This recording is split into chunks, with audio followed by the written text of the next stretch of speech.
doctorate from that institution. Like Du Bois, Woodson believed that young African Americans in the early 20th century were not being taught enough of their own heritage and the achievements of their ancestors. To get his message out, Woodson first turned to his fraternity, Omega Phi Phi. Okay, sorry. Omega Phi.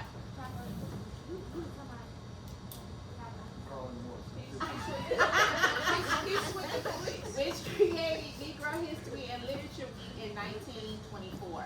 But Woodson wanted a wider celebration, so he decided that the SNLH should take on the task itself. In 1915, Carter G. Woodson traveled to Chicago from his home in Washington, D.C. to take part in the national celebration of the 50th anniversary of emancipation. He had earned his bachelor's and master's degree at the University of Chicago and still had many friends here. As he joined the thousands of Black Americans overflowing from the Coliseum, which housed exhibits highlighting African American achievements, and remember now that he said this is in Chicago, since the abolition of slavery, Woodson was inspired to do more in the spirit of celebrating his heritage, his history and heritage. Before he left Chicago, he's having all these feelings and thoughts. He helped found it, I said that already, the association, and later that year, Woodson single-handedly launched the Journal of Negro History, in which he and other researchers brought attention to the achievements of Black Americans. In February 1926, Woodson sent out a press release announcing the first Negro History Week. He chose February because it was a month that contained birthdays of both Abraham Lincoln and Frederick Douglass. And then later on, how it ended up becoming a month, and this was after the Black Power movement of the 60s and early 70s. So in 1976, on the 50th anniversary of the first Negro History Week, the association officially made the first shift to Black History Month. So there you go. Is there gonna be a test afterwards? Yeah, there is. Yeah, what is ASNLH? That's the association. No, sorry, that's what he found. The group he found. I just said it. This is after that city, we love Acrobion. Man, we ready. We ready? Yeah. We got the, Okay, well. Yeah, we waiting on, 6:15. yeah, come on. Absolutely. Okay. Well, good evening, everyone. Thank you again for your particular patience. The time is 6:17, and we're going to start our particular meeting. No fault finding of the individual we're waiting for. We have all that. We'll just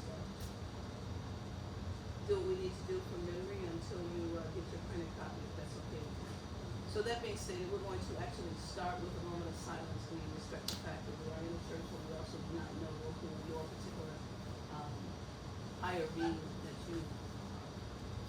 As a matter of fact, is there anyone opposed to prayer? Outstanding. Oh, it's just cold. Oh, no worries. No, I wasn't singling you out. We're good. We're good. So Pastor Ackley, how are you, my friend? Can you please grace us with a prayer, please? Can you grace us with a prayer? Opening prayer, please. Eternal God, we come as humble as we know how before your presence. Thank you for this community meeting. We thank you for those who are present, having a heart for the community to have better safety. Dear God, we pray that you will send support, send resources, send cooperation. And we pray that you will just bless efforts and allow us to come together and build a better community, for love community. Bless these leaders of this police district. Bless their ambition. Bless their desire to be the best community leaders possible. We pray a special blessing upon every person and every family that's represented here tonight. And we ask these blessings in your holy name. For our sake we pray. Amen. Amen. Thank you, Pastor Ackley. Okay, at this particular time, we're going to start with a roll call. Carmelita Earls, 15th District Council Chair. Array Karen Winters, 15th District Nominator, present. Dr. DeAndre Rudis, Community Engagement, 15th District Council President. Per our ordinances, we do have a quorum. We have three of three people present, and we can proceed.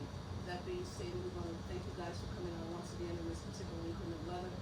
And hopefully you will not be too uncomfortable. We do have full coming, but I guess everyone is a little bit late this evening, but no worries. We'll make it happen when it comes. So that being stated, are you saying something? Are we changing this? Okay, so that being stated, we want to start with public comments. We want to know actually what's on your mind. What would you like for us to hone in our attention, and what concerns you in the 15th district? The floor is open. Okay, 2 minutes. 20 Okay. minutes total, but 2 minutes. I tell you what, let's break the ice. Do something a little different. Take a 30-second introduction. Start with you now. Good evening, my name is Daisha Muhammad. I'm happy to be here today. I'm here to present a little bit about our community engagement program. Outstanding. Now, Hi, so, good evening, my name is Dawn Anderson, and I am a,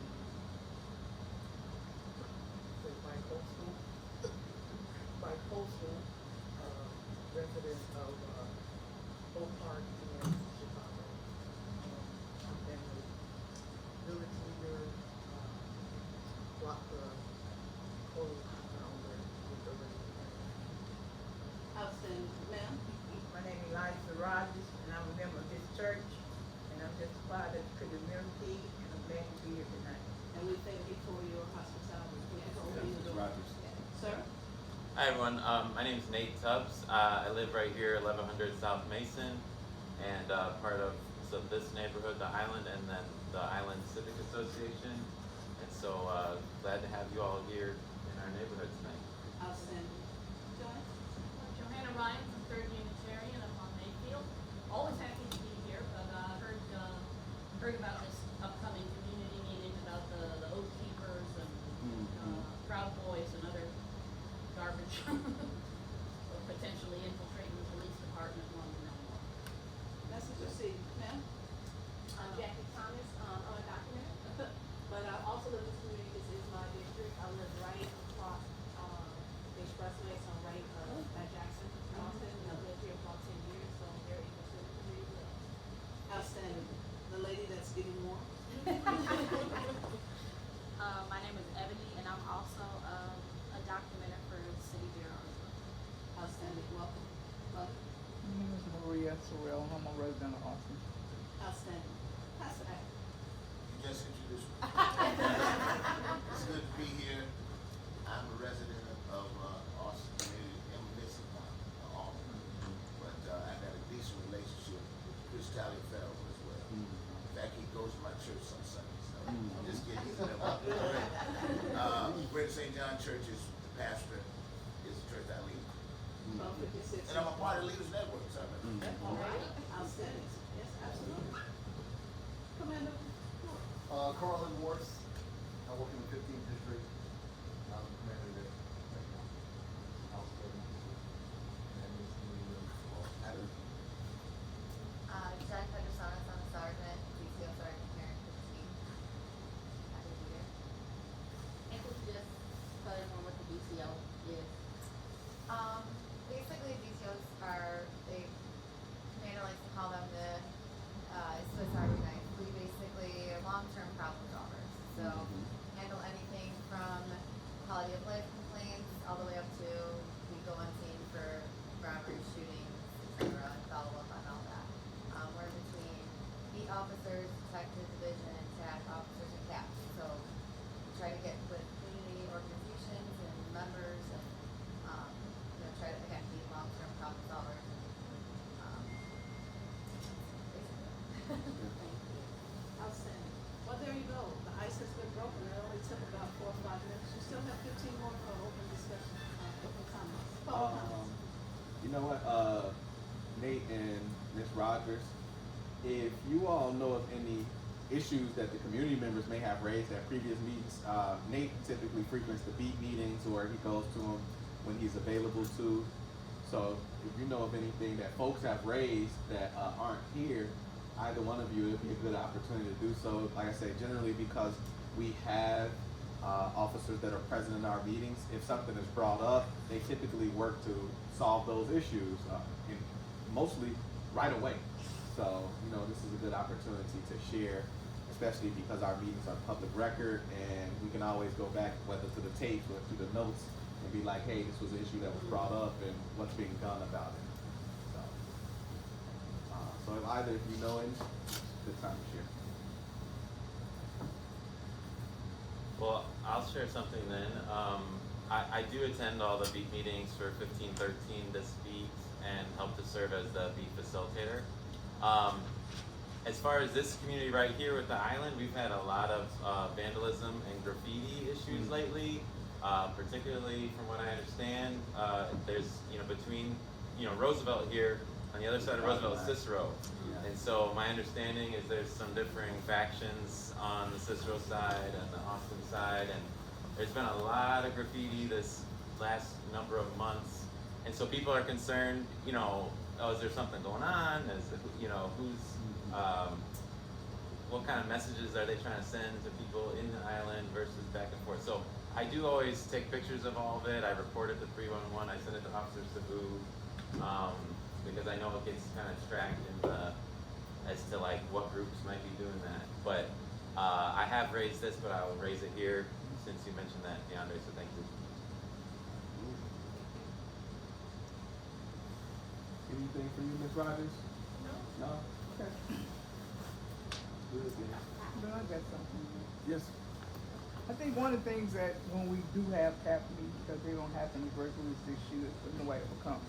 But, I think one of the things that people in our area complain about a lot is a lot of commercial and business vehicles parked on residential streets. And that's become increasingly problematic, where you got small businesses, and I can appreciate small businesses, but, if they got trucks and vans parked on a residential street, it does affect parking, it's like even on the block I'm on, now people are starting to park in the alleys because there's just no place on the street to park, because that person has 2 or 3 commercial vehicles, in addition to their, passenger vehicles, and it's, and I walk a lot in the neighborhood because I have dogs, but, and it's just, it's almost like not a block you can go down where you don't see somebody's business truck or van or pickup truck or dump truck or tow trucks, and they're just all parked on residential streets, and I don't think it's supposed to be. We have talked about it, and I remember somebody in the police department saying, it's just not anything they do anymore, they tend not to write tickets anymore, so, and it's just kind of starting to get out of hand. Yeah. Before I let the officers respond as to what they can and can't do about that, I will say one of the things that we've been focused on as a district council is alternative policing strategies, some of which would take parking issues away from the officers so that we can actually give it to a department that could service that issue, like the Department of Revenue or whichever other city department would step forward to handle those type of issues. So that's something that just all the district councilors across the city have been banding together to start to work on and look at where those opportunities exist, because that's not necessarily a policing issue until it is. Right. So I know they like downtown in certain neighborhoods they do have, it's private tax, right? So where their meters, you downtown, you're not even be at a parking spot, 5 minutes after your time expired, you're gonna get a ticket. So, and I know that's privatized, so, right. And I guess since they privatized those areas, it's not something that the city police, because they used to, you could, you usually get tickets all the time, your city sticker is expired, your state sticker is expired. Right. And the point was that being commercial vehicles parked on a residential street just wasn't an issue, but now it is an issue, and now there's no, nobody dealing with it. Yeah. What, if anything, can you all do about something like that? Well, I'm sorry, what block are you referring to? Just All of them. All over? Okay, all right. When I walk regularly, I go from Austin to Laramie, from Lake Street to Chicago Avenue. I go up and down residential street. My specific block is 5700 block on Huron. But there aren't many blocks that you can go in that area, and you don't see trucks and vans and, and with the little B license plate and ID license plate and the tow trucks and pickup trucks and dump trucks, you know, and they just park on residential streets. First of all, I'd like to thank you for raising this issue in regards to parking. And I won't say it's not a police issue, because if you raise the issue, then it is a police issue. And it's either a police issue that we can come out and resolve and address ourselves, or it's an issue that we partner with other city agencies such as the Department of Revenue. What I like to say though is, we're dealing with different dynamics in the 15. So we have our calls to service. And calls to service are either what the dispatcher, OUC, sends the individual beat cars, right? And they get those calls when a citizen calls the police. So OMC may get the call at a certain time, and they dispatch it according to the priority of the call. Now, if you know anything about the Austin Police District, from Austin to Cicero, from Division to Roosevelt, we have 42 active narcotics locations. And we also have robberies, and we also have burglaries, and we also have persons with a gun. And just today, a child was hit by a car.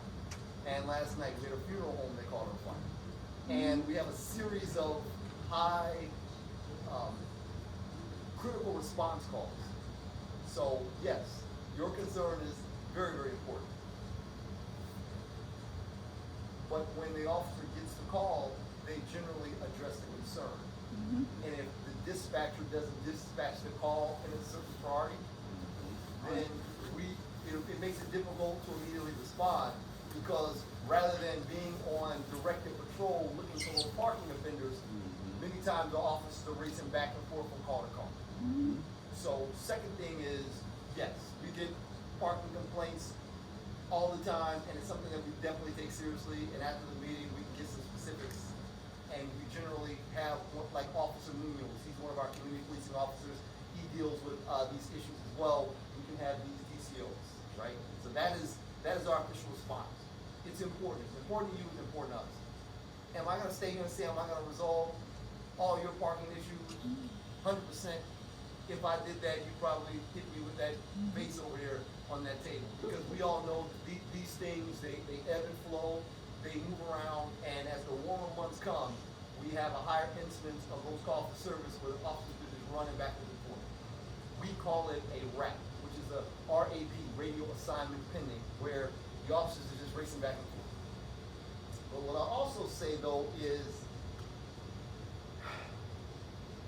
many of the blocks have permanent parking. And so our seniors complain, they come outside, they can't find a parking space, and a lot of times people don't even know it. So for us, we found that the high incidences that this occurs for us happens in the evening hours, and we have these large party gatherings, we have these teenagers, they're partying in apartment buildings, they're partying in storefronts, because we have business owners who have licenses zoned for flowers or shoes, and they're allowing seniors to juveniles to throw parties at those locations. We have them going through abandoned warehouses, right? So officers have their hands full. Out there, yes, where we have our bars, and I'm not gonna say any names, but we have a bar on Madison near the police station that has been a perennial violator of loud, crazy parties and shots fired and people shot prior to my arrival on the job, and I've got nearly 30 years, right? But we're addressing it. So officers are gonna go out there and they're gonna write those tickets in response to a crime issue. And we'll do our best to address your issue. So that's the response aspect. But we also have to look at like the aspect that the unintended consequence or the unintended outcome when we commit an action.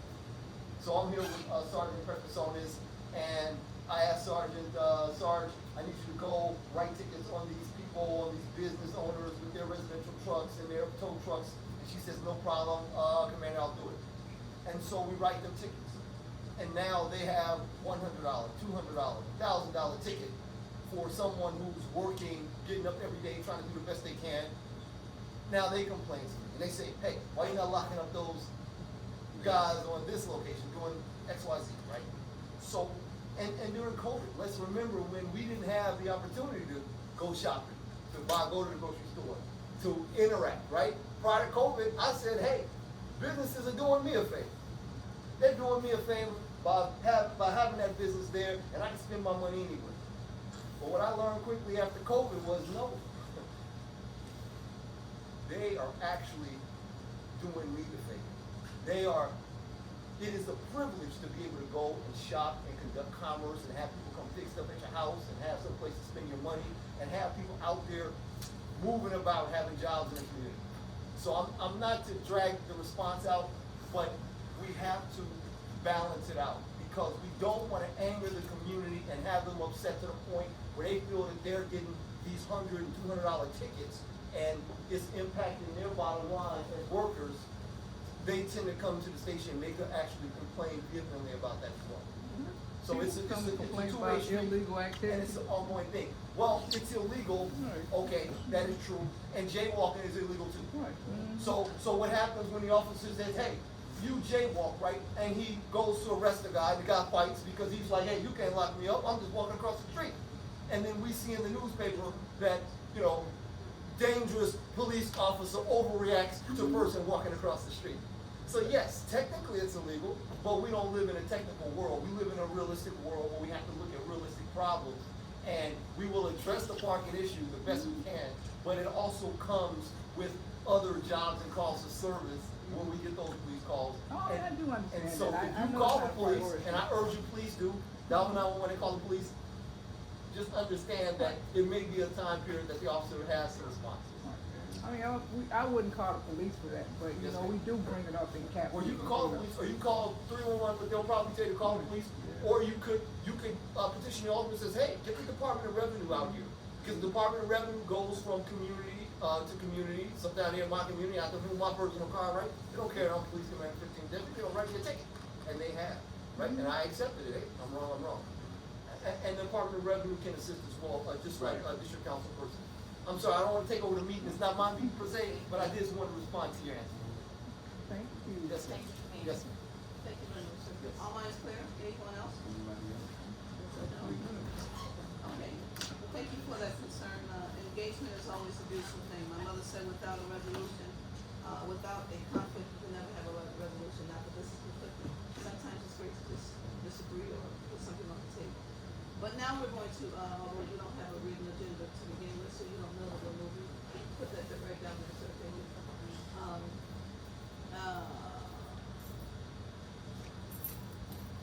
That's right, well, right in front of me. Go ahead. I'm just a stroke. What we have next is we're going to highlight someone that I personally grew up with.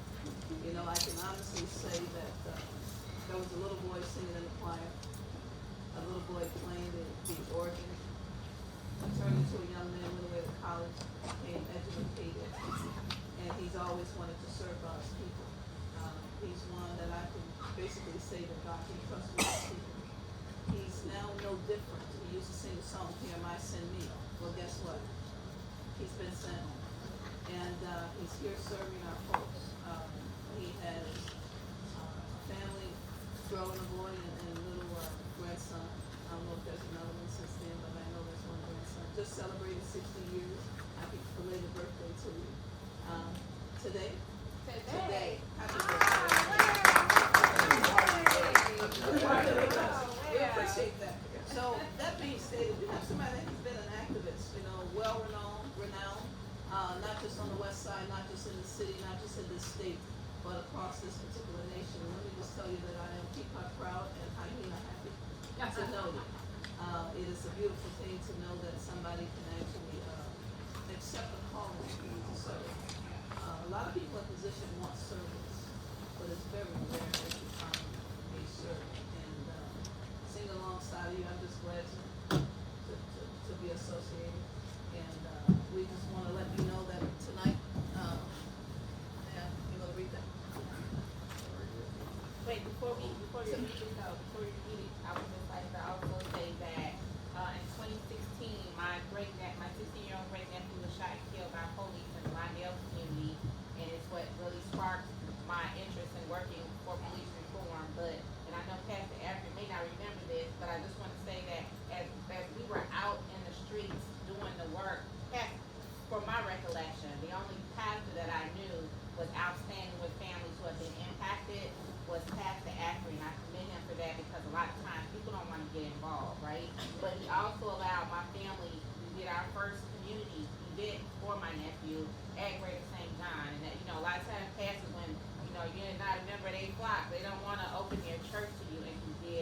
forever grateful, you know, for you doing that for my family.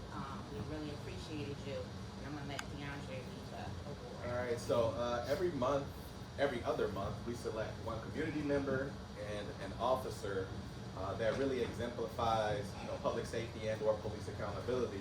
And so for the officer, it is called the Above and Beyond Award. For the community member, it's called the Living Legacy Award. Yeah, I got you. So today we wanted to present Pastor Ackery with the Living Legacy Award, Legacy Honors Award, I apologize. It says the greatest leaders recognize that they're here to serve, to be served.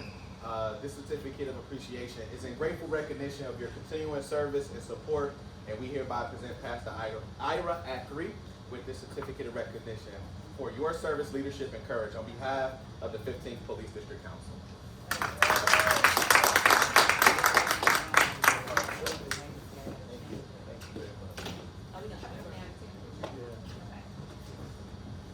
I feel better now. Knowing I know this was my birthday and I'm thinking, I know I'm turning 60, but I'm too young to be getting a lifetime achievement. now this makes a lot of sense. 60 is the new 50. About 40, really. Take this coat off. I was a little cold. That's right. I know, right? He said you like that coat? Since you all are here, okay.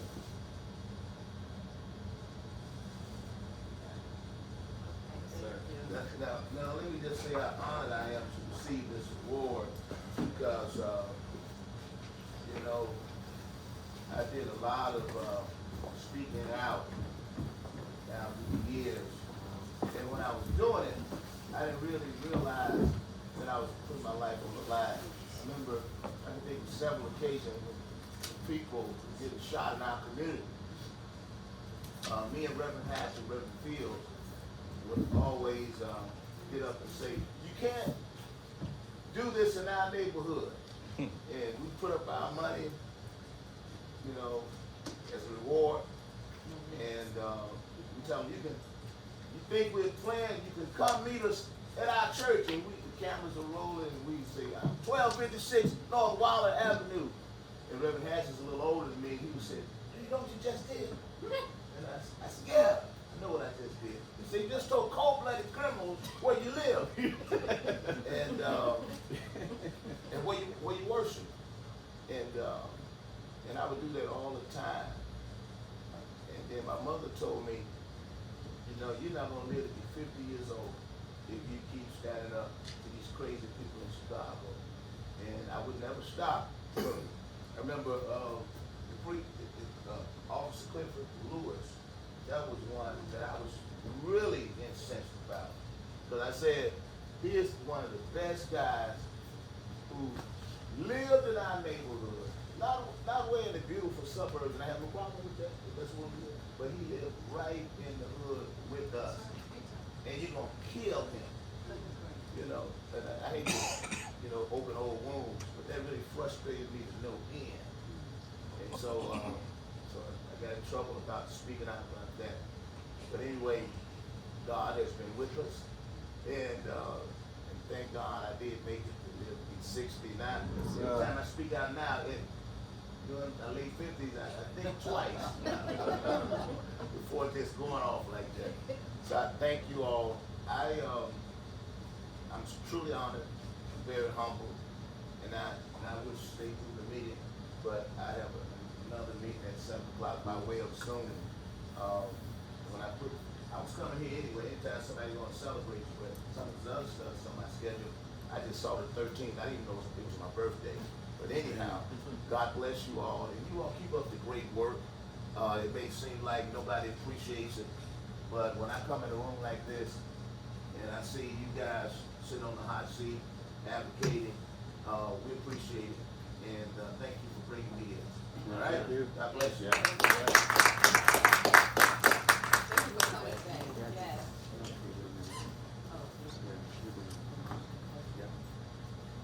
I'm going to put forth a motion to table our minutes until our next meeting, which is 3/20.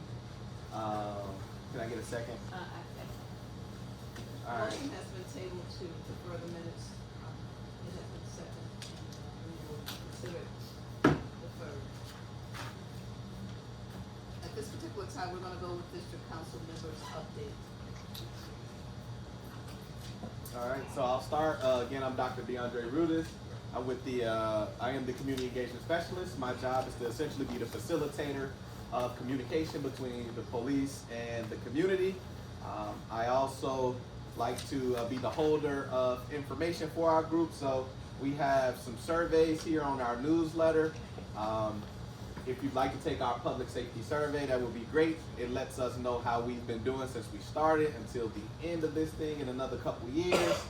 That goes directly to me. Additionally, we have a QR code for you to contact us. Sometimes folks don't want to speak out in a public meeting because they might not want to be targeted or heard in this particular setting. So if you fill that out, your information also comes directly to me. Then I can share that with the officer at a later time. Another thing that I do is create these monthly newsletters as well as record all of our meetings. So you can find those online, and or we'll send these to you if you sign up on our email list. The other thing that we're working on is a Know Your Rights. We typically do those quarterly. We had one upcoming on Saturday, but we postponed it because we couldn't find the location and time and get the information out. So right now we're looking to move that until March 29th. That is still a Saturday. It'll be 11 to 1:30. It's going to focus on decertification, teaching folks about that process, which would look like if officers continue to have various infringements upon the public, and then they are fired or removed from one office and then go to another one to continue that behavior. So we would like to educate community on what that looks like for full removal. The other thing, we are doing trainings. So March 11th, we are doing a non-emergency training, and we're still looking to lock down the individual that will lead it, but that will be on mental health first aid.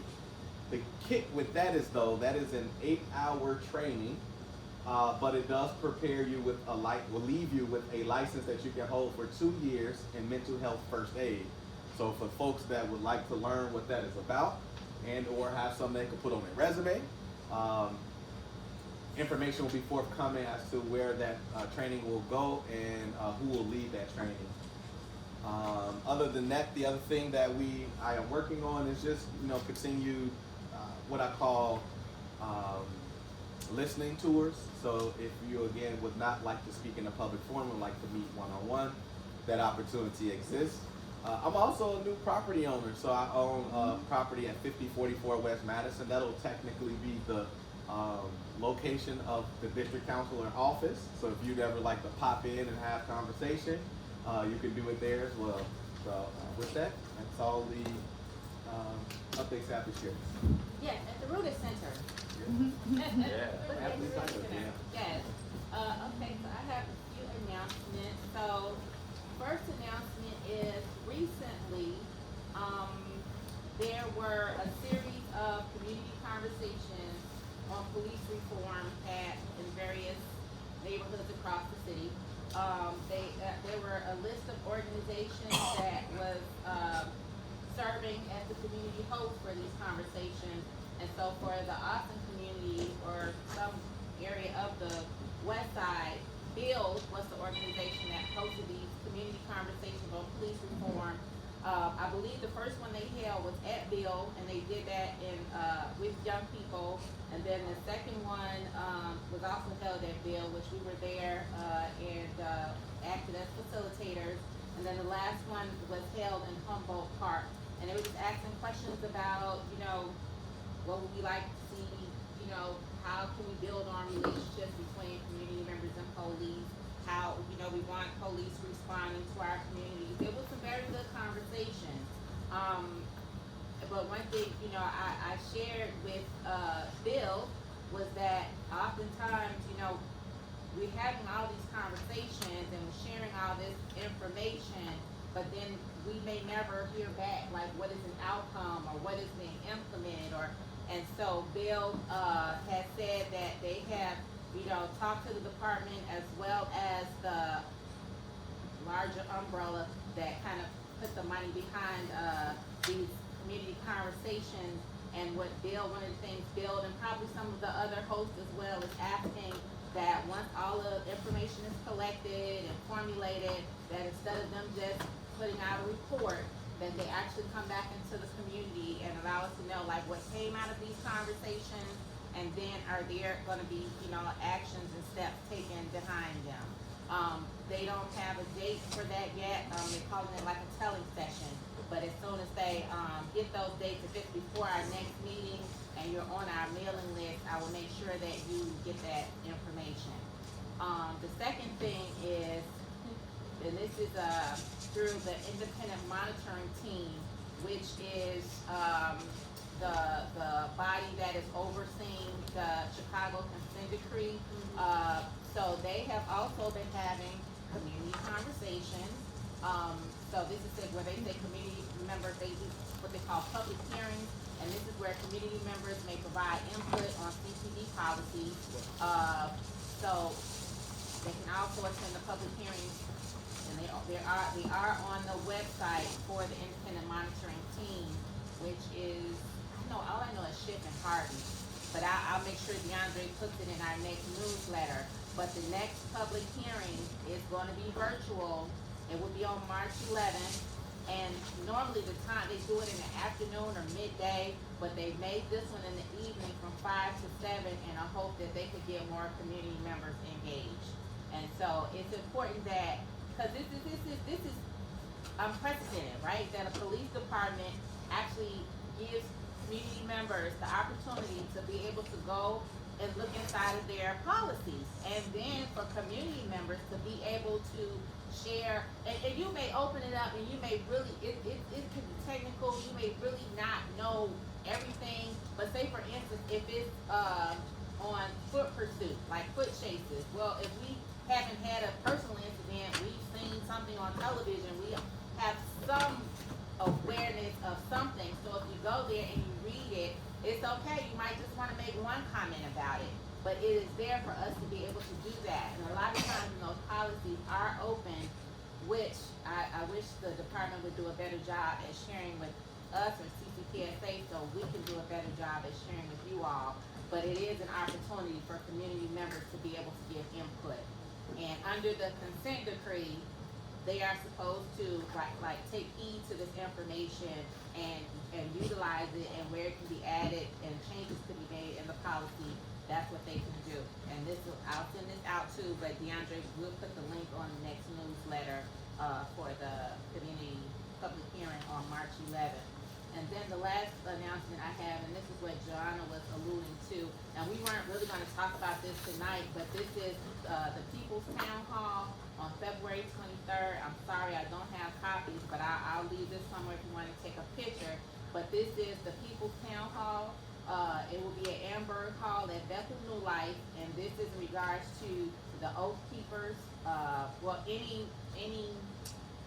organizations that police officers may be a part of, that they are members of, because there's several other organizations also, but because the community commission did put something together around dealing with oath keepers and things of that nature, being a part of the police department. And they're gonna also talk about the mayor's office is putting together a task force to begin to deal with what happens if we have an oath keeper in our department, or 3% or whatever those other groups are. But that's what it's gonna be on the 23rd at Amberg Hall from 3 o'clock to 5 o'clock p.m. So again, I'll leave this, so if you wanna take a picture of it, and then if you sign a sign-in sheet, I could make sure to send that in an email to everyone.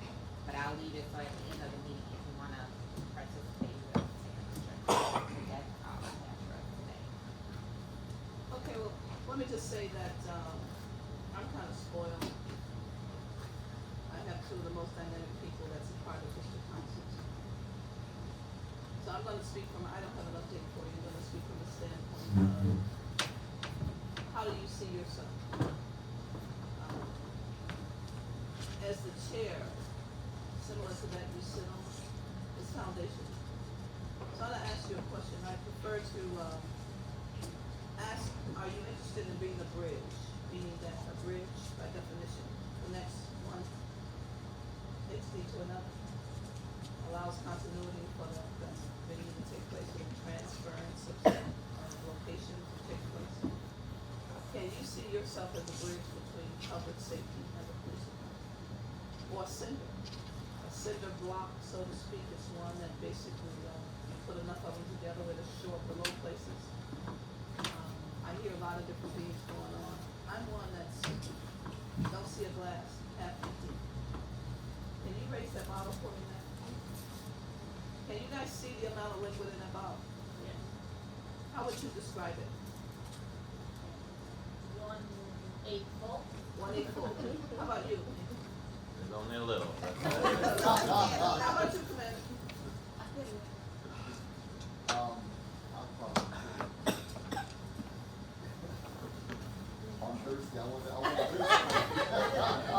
about you, Sergeant? Saying that there's still enough left. It's enough for a swallow. Would you believe I would say that that is full?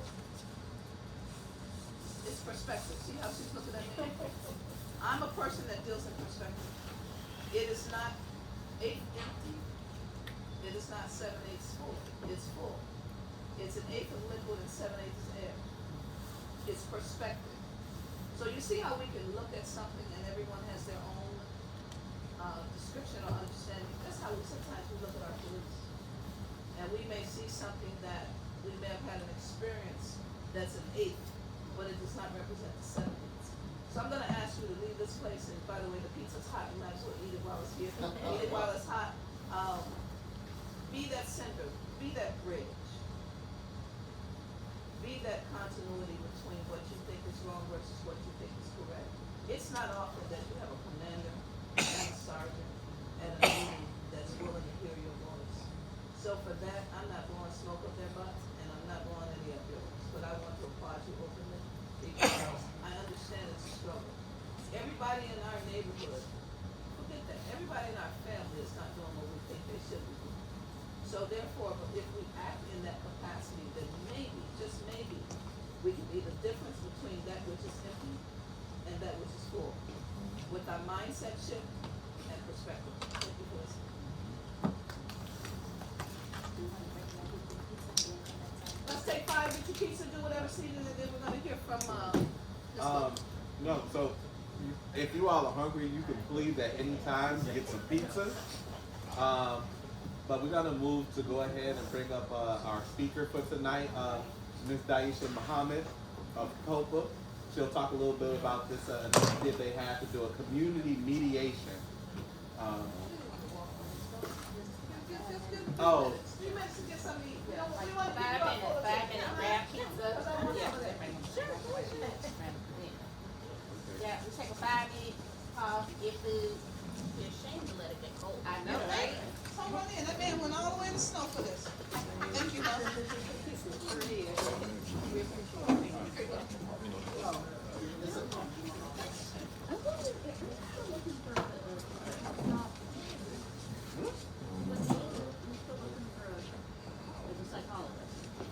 Not a clinician. I'm a business psychologist. All right. I don't do therapy. I don't do clinical, not a do clinical practice, but You want some of this one? so mine is more geared towards habit development and decision making. I help people with mindset, mindset shifts. Oh, here you go. You want to? But I don't do the connection between like your life and your emotion and how you show up in the world. All right. The only reason I asked that you get messages from the folks at the Chicago Torture Justice Center. Okay. And they're trying to. If I find They're it, looking for a trauma. They're looking for somebody that Right. specializes in trauma. If I can find something like that, I'll keep you in If you mind. know anybody, Yeah. you know, who's got, I think, Are they they wouldn't looking say for- any particular degree. Okay, yeah, that's all right. Social worker, psychology, whatever. Yeah. Particularly if they would like to work with community violence. Sorry. I have ex-inmates or family members of somebody. Thank you. Right through it. But yeah. Hello again. What's Yes, up, man? yes, I saw that. Yeah. Oh, yeah. Yeah, Somebody give me a lighter so I can start a fire. My goodness, really? Yeah. How you doing? I tried that. You like beef liver? Dole it out a little Do bit. you eat all this actually? Oh, you said it. Go get my address.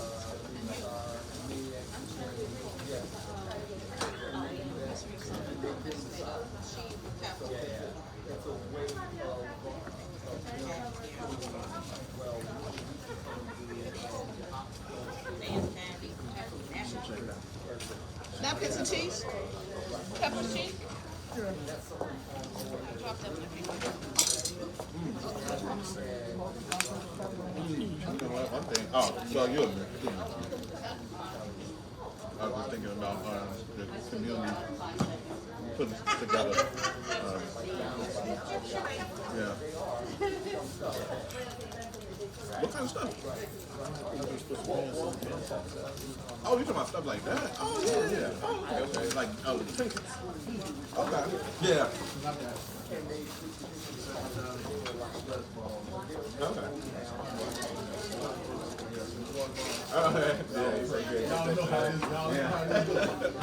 You mean we could give everybody some tonight? Yeah. yeah, Yeah, yeah, yeah, yeah, yeah, yeah. absolutely. And I'm just talking about like papers. I thought you were talking about paper. I just figured out one gonna pay me. I said, well, I said, they didn't pay me, I said, well, maybe they. Right, yeah. But they've been coming at the end of the month now. It's like they don't get them at the end of the month. I just figured I was fired. No, don't pay them. That ain't not none. But more than I have some, nice apologies.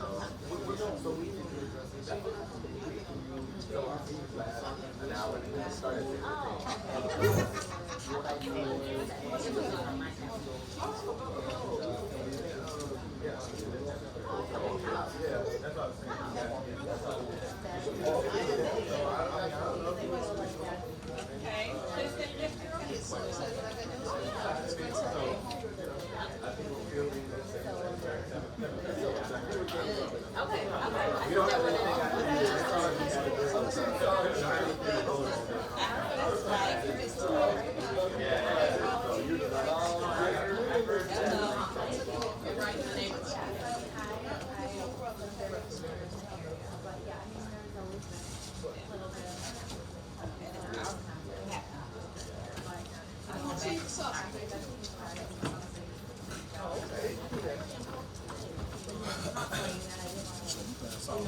Okay, Okay.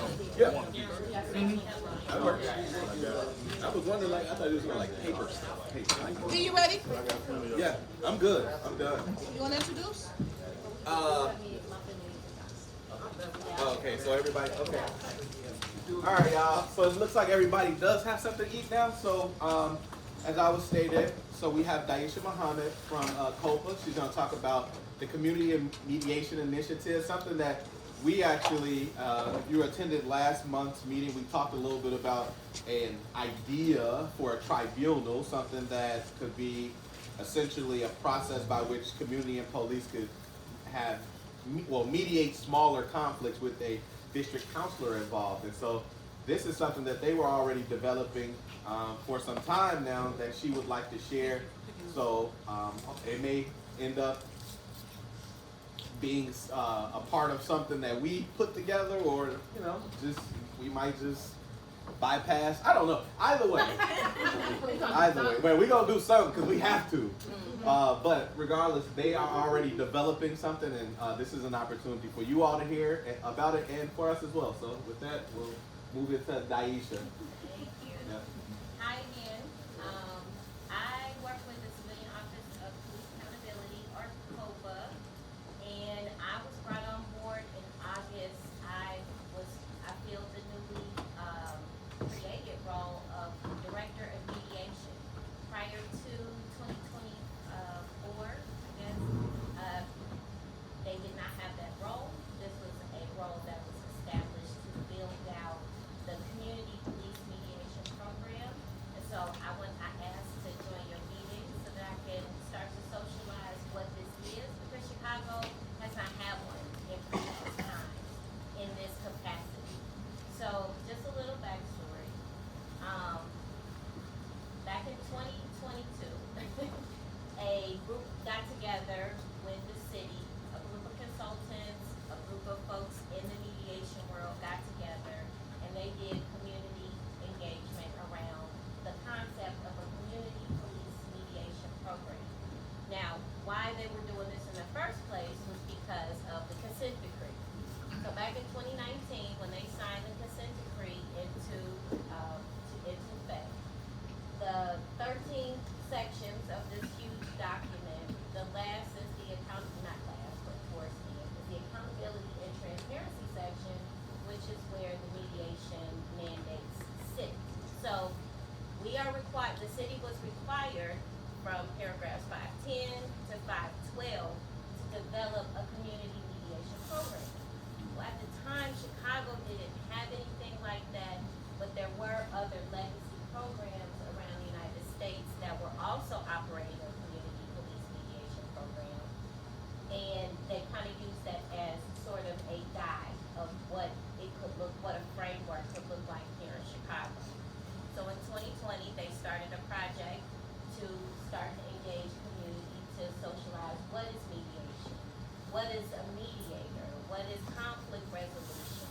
You know, if we had a community police mediation program, what types of complaints would be appropriate to be mediated? So they did this over the span of maybe a few months. They did about 6 engagements, and with that informed the city policy, and then 4 entities worked together to bring it to fruition. That was CPD, their Bureau of Internal Affairs, which is inside of the police department. COPA, they would screen and refer all complaints to mediation. The Department of Law, you always gotta have a lawyer, and the mayor's office. That entity selected a service provider, which was the Center for Conflict Resolution, and then under the Lightfoot administration, they launched the pilot program. The mediation program started as a 6-month endeavor. Now, I'm gonna tell you how ambitious that is. New Orleans, which has been running mediation for almost a decade, they took like 2 years to get theirs up and going. So 6 months was like really ambitious.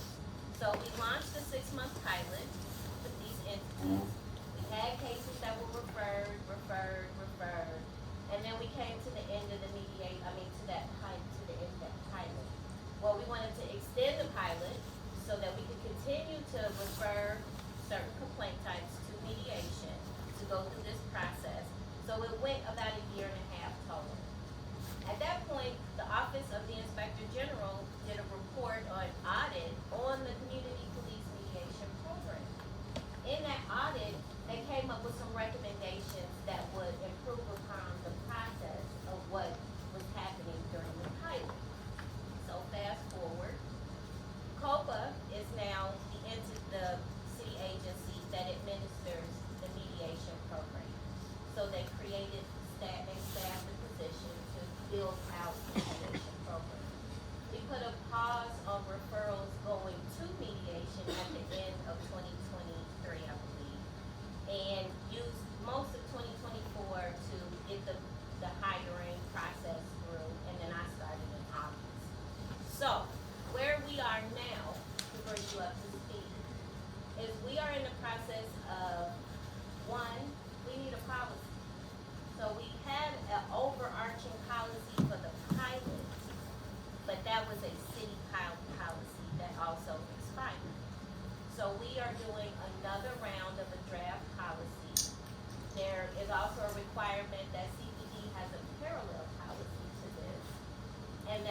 will reinstitute the mediation program once we have three things.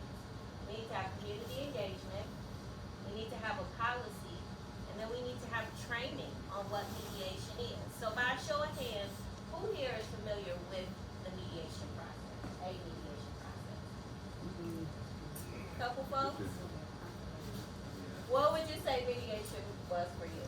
Well, kind of an organized attempt to solve a dispute, shy of the courts, shy of the criminal justice system, or shy of a lawsuit. Yep. That kind of thing. Thank you. Yes. So when we talk about what is mediation, it's really a constructive conversation that is used to resolve a conflict.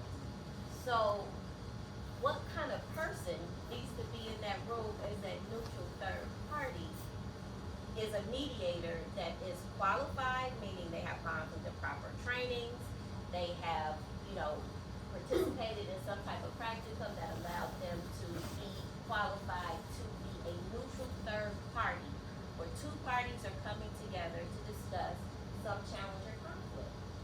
So, kind of moving forward, what COPA and folks in my, with my team is, we have created a policy, and now we are starting our community engagement. So this is one way of community engagement, but we're also hosting community conversations to talk about the draft policy, because it is important that your voice as community members is included in this endeavor.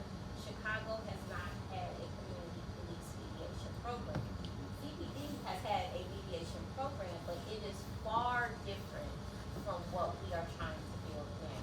So when I talk about community police mediation, what I mean is an individual in the community files a complaint against the police department. That complaint may fall within a category of eligible complaint types. A pre-screening will happen, identify the officer, look at the instance, identify the parties, and then we make the outreach to see if the parties want to engage in mediation. It has to be voluntary. Both parties have to voluntarily want to come into this process to have a conversation about the conflict. Once the parties decide, yes, they voluntarily want to participate, the next part is scheduling a mediation. Another piece that happened in the pilot that we absolutely want to correct upon is the locations for where the mediations can happen. So during the pilot, all mediations took place at the service provider's office in downtown Chicago.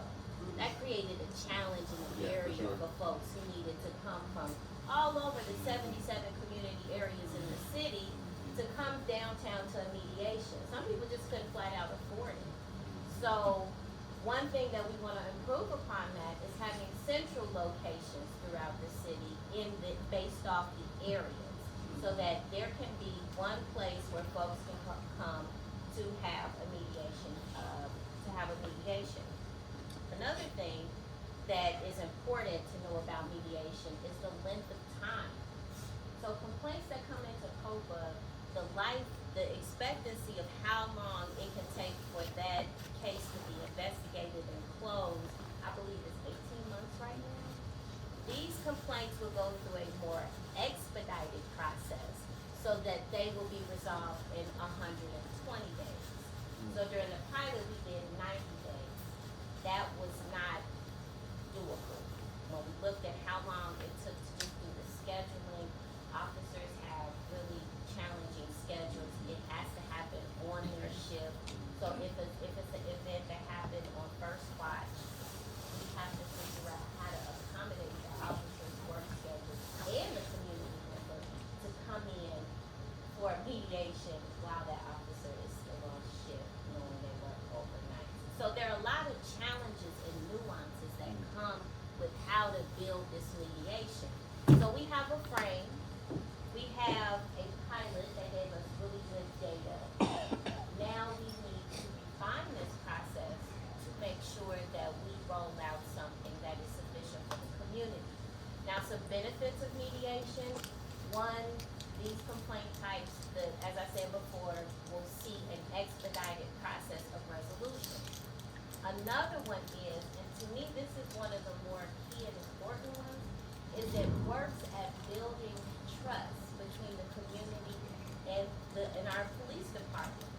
Not having time in a moment where you're having an interaction with the officer and your perception of how you were treated in that moment, and not having that time to have that conversation to maybe have that person feel like, they could talk through a little bit more of what procedurally they were experiencing.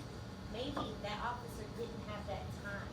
Maybe they didn't know that in the way that they were instructing the person, that person was perceiving as unfair. You're not listening to me. You are not, all the things that kind of are the tenement parts of procedural justice. We want to give folks an opportunity to be heard, to understand the process, for officers to give a little accountability and perspective of what they were doing, but to start to build upon some community trust so that the overarching goal is to improve upon community safety. I'm not saying that of the last year, COPA took in over 6,000 complaints. We're not gonna see volumes of cases that come through, because it's really gonna be the wherewithal of the person who says, yeah, I wanna sit in a room with an officer who's gonna be in uniform and have a conversation about, I felt like he was biased against me, or I felt like, so some of the complaint types that I was looking really quickly. I don't wanna say them off the top of my head and discredit, because my memory is not 100% great with that. But, some of the complaint types are perceived bias and harassment, failure to provide service, neglect of duty, discourteous treatment, unprofessionalism, unnecessary physical contact, and the two additional complaint types that we are also seeking feedback and input on are Fourth Amendment violations and use of force that does not result in serious bodily injury or would otherwise be ineligible. So when we talk about how do we process a really complex spectrum of complaints, a complaint on one end that I felt like the officer was rude to me, to the most extreme cases, right? So when we think about how do we address community concerns, how do we work with our CPD members to find conflict resolution, community police mediation is going to be one of those additional tools in our toolbox to address a really complex set of circumstances. There we go. Who's doing it right? I would say New Orleans. New Orleans PD, New Orleans community police mediation. I'm a little biased because the director down there is also a wonderful woman, very open, very, she's from New Orleans, baby, so she was very easy to work with, but they've been going strong for a long time. They hire out of the community to be their community mediators. They have a good rapport with their police agency, with the New Orleans Police Department, and they have been consistent in showing that these cases can go through in a way where the mediators are seated from the community versus using a third party vendor like, say, Denver. They use a center similar to what we did, and they just the police department makes the referrals, and then the mediations are scheduled, and they let them know what happened. So it's sort of, I wouldn't say it's a disconnected process, but it's just outsourcing that, whereas we want to be a little more hands-on. So do you think that is feasible for us? I think it is. I think Chicago is really a good place to have a community police mediation program because it is such a diverse city. It's 77 community areas. When I go down in Roseland and Pullman, they are expressing something way different than Austin, than Bronzeville, than Morgan Park, than Edison Park. This is a huge city. And I feel like folks can feel empowered in the process of communicating and interacting with police like folks in smaller communities. I've done work in smaller cities where they have love their community and the community loves their police. We can have that in Chicago. That is a process that is gonna be slow and long and, you know, more work ahead, but I believe it can happen. Any other questions? Yeah, I wanted to know, when y'all did the pilot, how was it received from the policing side? Okay. Well, I would say that all of the officers that participated, and we have less than 20 successful mediations of 244 referrals. All of the officers that participated in good faith. They successfully completed the mediation, and on the other side of the experience, the community expressed that they were satisfied with the outcome. So one thing that I think is important in this is that it is seen as more of a balanced alternative response dispute model, in that the community and the officer have voice there to talk about the conflict, versus it seeming heavier on the officer side, because once they mediate, the complaint is closed. It's no further investigation. It's quicker. It's closed. What happens in the mediation is confidential. So this could seem like, okay, well, their complaint is treated less than, but it's not. It's just treated differently. So please, go ahead. Look, No, you were saying that there were like 20 successful ones. So what do you consider a success? Does that mean it doesn't go further? Once it's resolved in mediation, but those other 200 plus go to the next level? They which just is what? went a different route through the investigative track. So the unique thing about mediation is it follows our non-disciplinary track. What that means is once it's been flagged for mediation, it kind of goes off to the side of what is a non-disciplinary track, meaning the recommendation isn't going to be suspension, training, any of that stuff. It's going to be mediation. And if both parties come in and they participate in good faith, then that complaint is just closed as mediated. You know, that makes me think, so does that also mean that whatever that complaint would have been if it was going to go on the officer's record, it does not go on their record? I believe that, so, and I forgive me if I'm wrong, I believe that they stay on some record for 5 years and then they fall off, but Okay. I'm not 100% sure on that, so I don't know about it. So I just wanna, for clarification, so in the 15th district, this was prior to this new resurgence of the city wanting to do the mediation piece, because it seemed like, everything had kind of fallen off and became dormant. We were in the 15th district, we were talking about creating a tribunal, which essentially is would be a community mediation infrastructure. But for ours, it would be mainly 15th district, where participants or the tribunal would have training in mediation, restorative justice, racial healing, transformation practices.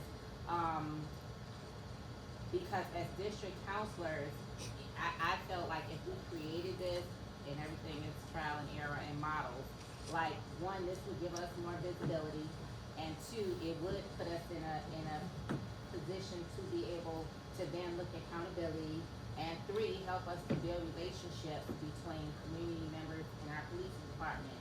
Because at the end of the day, every complaint that gets filed is not going to be heard or seen, right? Now, they don't take all cases. Just because someone makes a complaint, it doesn't mean that it becomes an issue for COPA or the city or the police Discipline department. is recommended. So if it's in community, and if Maria had a complaint, it's something minor, right? It's a verbal altercation. We have words back and forth, but she's still left feeling some kind of a way. She may still feel she has been harmed. If she comes to us and our police department is willing, then we hold that mediation among us, and there could be a resolution There may be, some repair to harm. Now, the next time they see one another, cause they're in community together, she may see this officer again. This officer may see her again. Now they don't have this animosity towards one another because they've been with their tribunal, their community tribunal, and they have I was having a bad day, you were having a bad day. I just, got out, whatever the case may have been. Now that has been resolved amongst us in community. That has been handled and resolved. And so that was one of the reasons why we were thinking about putting this forward. Meaning we would still want to have some relationship with COPA, because if it say for instance it comes to us and we say, COPA, if y'all had capacity, is this something that we probably shouldn't handle within our tribunal, that this, should be escalated up to COPA. But even then, again, it still may be, I'll give you an example, and this might have happened about a year and a half or 2 years ago. There was an incident in community with young people and police officers, and their mentor filed a complaint with COPA, and they never heard nothing back, right? So now that leaves something with the mentor, with the young people. They wanted some resolution. They never heard anything back, not even anything back to say, we can't do this, or we can't look at this. And this is my thing, I don't want communities, as we have this district council, as we have all this, new power and this ability to be able to do these types of things, like, I would, hope that, we can create something on that level, and not to take away from COPA, because people are still gonna want to make those complaints, but I just feel like when it's things that happen in community that can be handled in community, the community should be able to have the opportunity to be able to do that. I agree, and to your point, 2 examples that I know of that have a citywide mediation, meaning public safety, community, consumer, they address multiple different types of complaints. LA is one, Los Angeles is one of them, Jacksonville, Florida, because I work there, their state attorney's office also holds a type of citywide mediation program, and it is helpful. Like, we exist in this capacity because of the consent decree, so that's how we're restricted. COPA is the authority to administer because of the ordinance that says that they are an entity that can do an 8-1 model for mediation. So we are kind of confined in how much we can do, but I am a firm believer that mediation is a benefit to cases that it can benefit. Is it the end all be all? No, but then in some places maybe peace circles are a better fit. In other places, other restorative justice practices are a better fit. Conversation may not be the best fit for everything or for most people. So, but we do want to provide opportunities, and because this is a pilot, because we are given this through the consent decree, it looks like punishment, but it's also a gift. It is a way to bring a program to life, A, that didn't exist, and B, that addresses real community issues. So I'm a fan of the accountability framework, and all of my cousins with it. It was CCPSA, the district council. We are all in this web of one kind of mission that we would like to see, and that's the reforms with the police department that, so that we all are in a community together, thriving and working towards public safety. Just for clarification, did you say that 20 went unresolved out of that 200? Less than 20 were mediated. Okay. Based on it. Yes, ma'am. So I have 2 quick questions. So one, when it comes to mediation, how do you determine if it was resolved? Or is it automatically resolved once both parties agree to do mediation?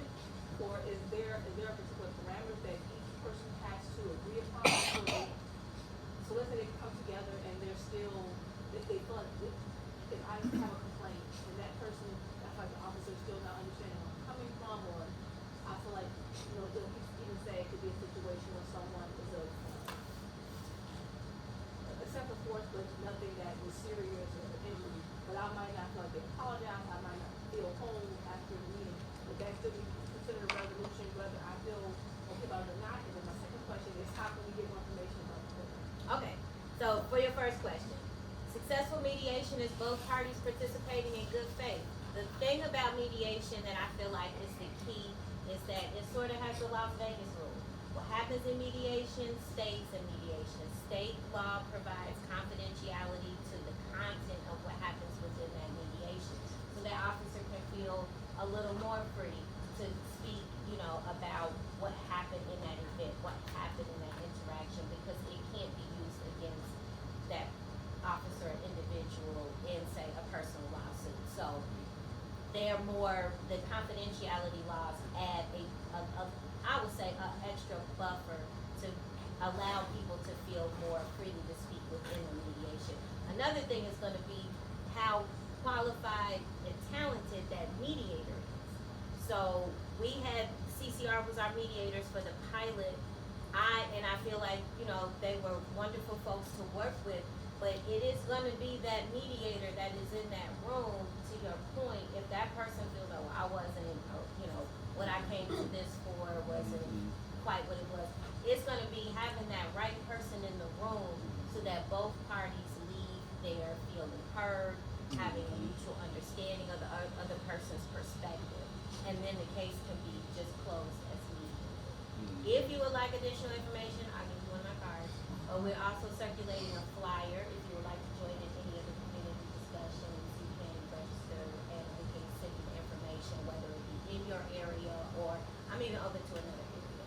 I was gonna say, to that point, actually, Area 4, which is Districts 10, 11, and 15, on February 26th at 6 p.m. at Legler Library, which is 115 South Pulaski, we're doing a community session for input and feedback on the community mediation program with COPA.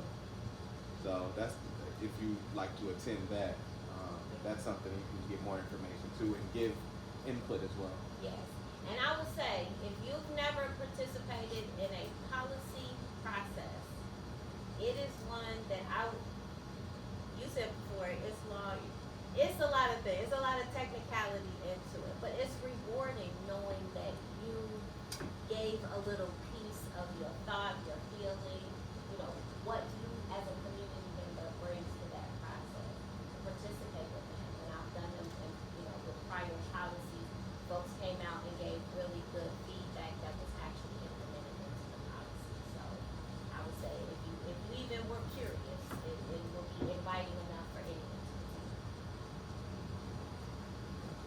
Any other questions? Well, thank you for listening to me. I know I can rattle on. Okay, so the next item on our agenda is votes, but we have none, so we'll move past that. And then the next would be announcement of our next regular meeting, which will be March 20th. That's the third Thursday. Again, it will be at the Rudin Center, which is 5044 West Madison. And we will also be having Joseph Green, who's going to talk a little bit about the, what are they calling it?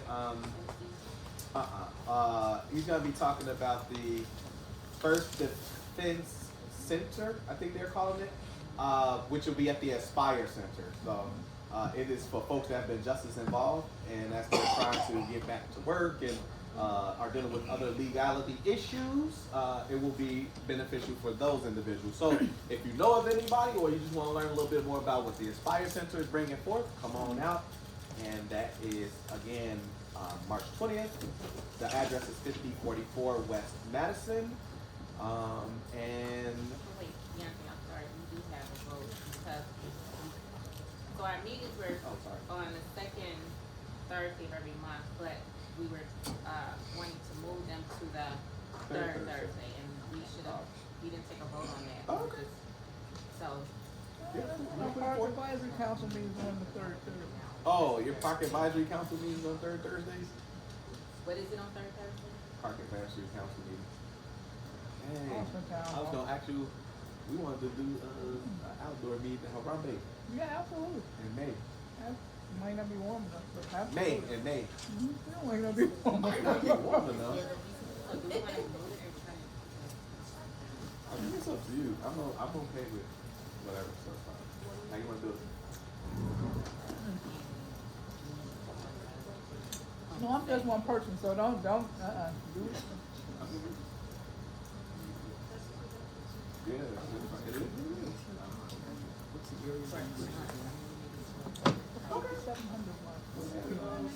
So I make, what am I'm doing, I never made a motion before, I'm making a motion that we move our, monthly district council meeting to the third Thursday of the month. Second the motion. A motion to amend our meetings from the second Thursday to the third Thursdays have been put on the floor by Council Winter, second by Council Dudas. Any questions? No. All in favor? Aye. Ayes have it, and I understand that this may be a temporary. Outstanding. Alright, so I gave you the information for, the next meeting, and then we'll just, move to adjourn our meeting tonight. Yeah, thank you all so much for coming out. A motion to end our meeting at 7:34. Make sure to, grab a couple of chocolates, the Ferrero Rochers. Second, sorry. Okay, it has been moved and motion to adjourn the meeting, all in favor? Aye. Thank you guys for coming. Listen, thank you very much. What's her name, baby? Daisha Muhammad. No, Daisha Muhammad, they her too. Roger, Miss Roger. Miss Roger. Thank you, Mr. Rogers. No, Very her much. son. Hospitality. Yes. I'm gonna give this to my daughter. Hold on, let's see. Oh, yeah, yeah,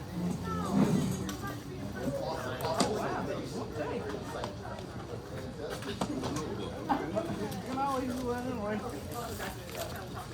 What you say, baby? I might actually grab some more, but thank you.